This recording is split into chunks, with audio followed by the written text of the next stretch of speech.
when we take a look at this emotionally charged topic of slavery and taking a look at history can be extremely helpful, such as with the case of galley slaves, which are very much similar to the labor of modern day prisoners. Now, in The Splendid Century, Life in the France of Louis XIV, written by Warren H. Lewis, we find many passages that help us in determining the identity of slaves and the different types that there may be, but specifically with the galley slave. Quote, "The comité was the chief slave driver, the man with the neuf de boeuf, or bull sinew whip.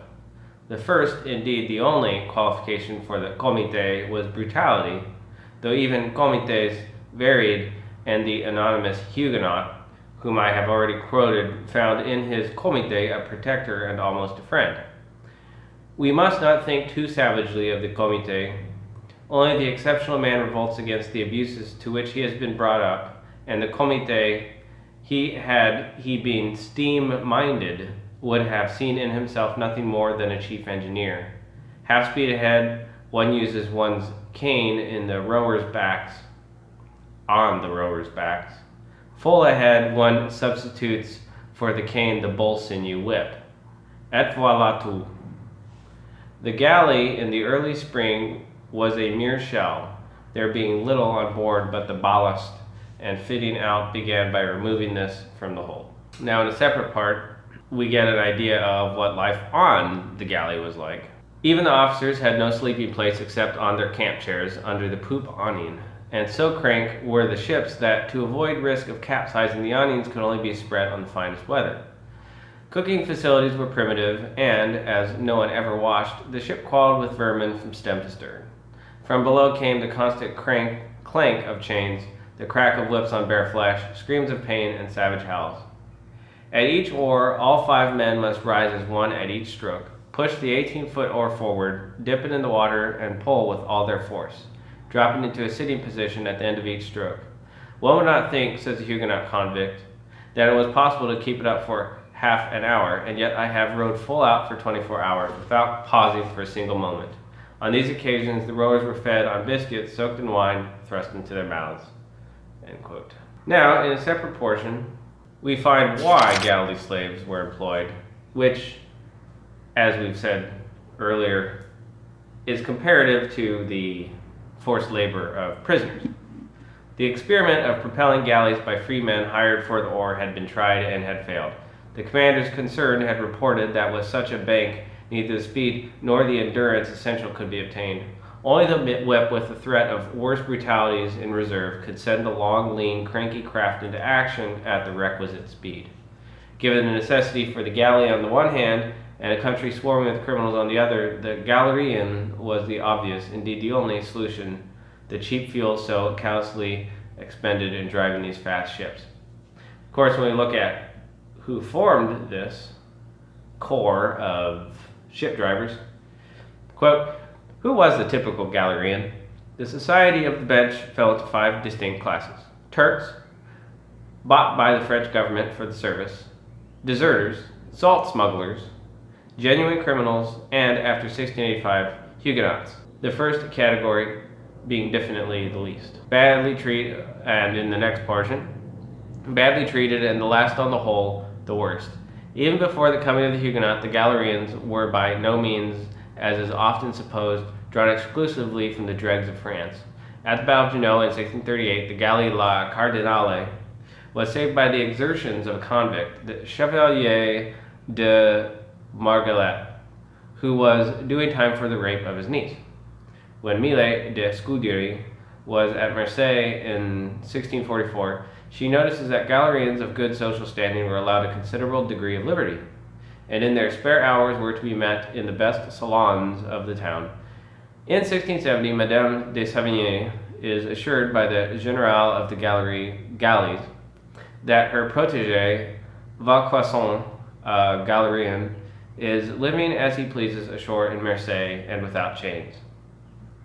Of course, that letter seems suspicious and appears similar to the ones that might find their hands in families of the letters that might find their hands in the families of prisoners, letting them know that life in the prison is very peachy and not so dreary as one might think.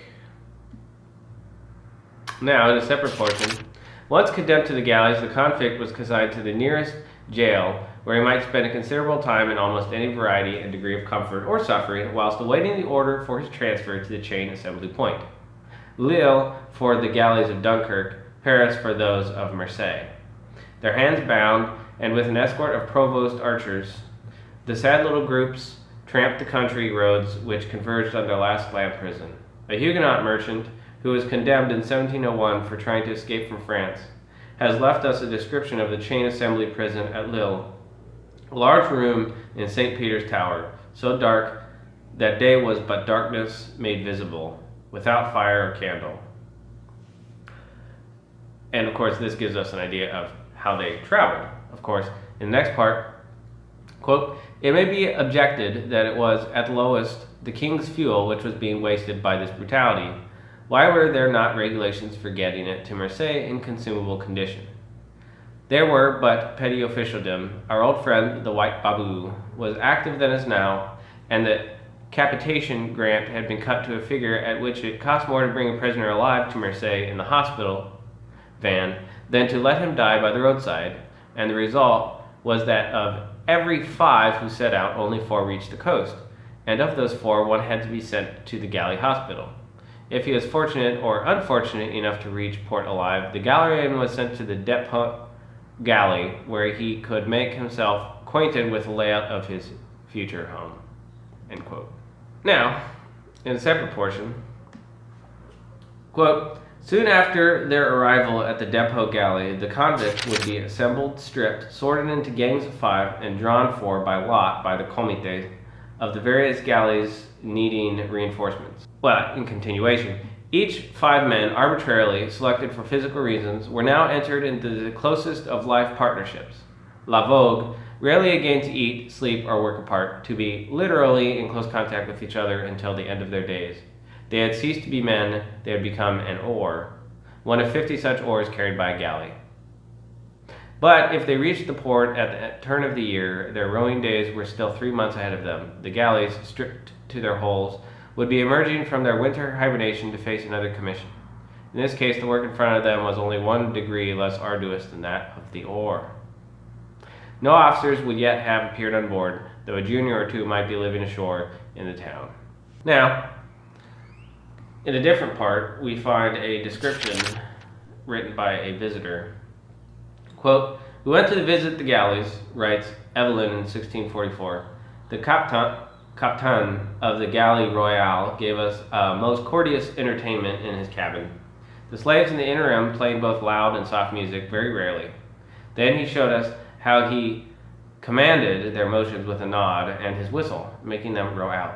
The spectacle was to me new and strange, to see so many hundreds of miserably naked persons having their heads shaven close and having only high red bonnets and pair of coarse canvas drawers, their whole backs and legs naked and made fast to their seats about their middles and legs in couples, and all commanded in a trice by an imperious and cruel seaman. I was amazed to contemplate how these miserable catifs lie in their galley crowded together, yet there is hardly one but had some occupation by which, as leisure and calms permitted, they got some little money. Their rising and falling back at their oar is a miserable spectacle, and the noise of their chains, with the roaring of the beaten waters, has something of strange and fearful to one unaccustomed to it. They are ruled and chastised by strokes on their backs and soles of their feet, on the least disorder and without the least humanity, yet they are cheerful and full of knavery." End quote. When we look at the global slave trade, of which Galerians would be included, we find a overly propagandized and mystified subject, which is much similar to the global worker trade of today, where subjects are moved around from one place to another, forced to work under specific conditions with many different types of threats used against them. And of course, this system is held up through the passport and worker visa system, which is simply a different form of the international slave trade using paper and other mechanisms in a form that looks different but is generally the same. The idea of a class system in our minds and taught to us, the peasant. Now the peasant, of course, is an example of social slavery in which society pushes you into a certain position. Now when we look at corporate control, we find a different type. You are controlled via your salary or via social programs. If we go to the GMI utility and we look at their overview, we get an understanding of how the global trade system works, or we get an idea of how the second element of the global worker trade system works. Under the overview, quote, Business Entity Data, BED, BV, a wholly owned subsidiary of DTCC, owns and operates the Global Market Entity Identifier Utility, GMEI, Legal Entity Identifier, LEI, solution in the Federated Global LEI System, GLEIS. Launched in 2012, the GMEI utility is designed to provide a single, universal standard identifier to any organization or firm involved in a financial transaction internationally. The GMEI was designed with assistance from a consortium of 14 global financial services organizations led by the Global Financial Markets Association, GFMA, to meet global industry requirements across all asset classes. Notice, of course, the word classes. LEIS issued by the GMEI utility are ISO 17442 compliant and are recognized by all 55 global regulators who are members of the Regulatory Oversight Committee, ROC.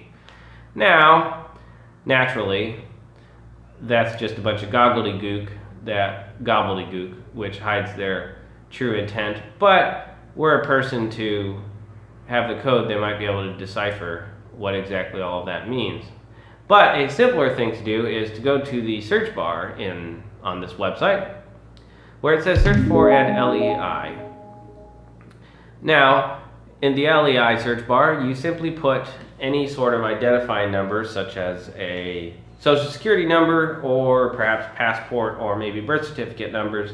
Either way, there will be a certain way to do it, and yes, this search bar is case sensitive.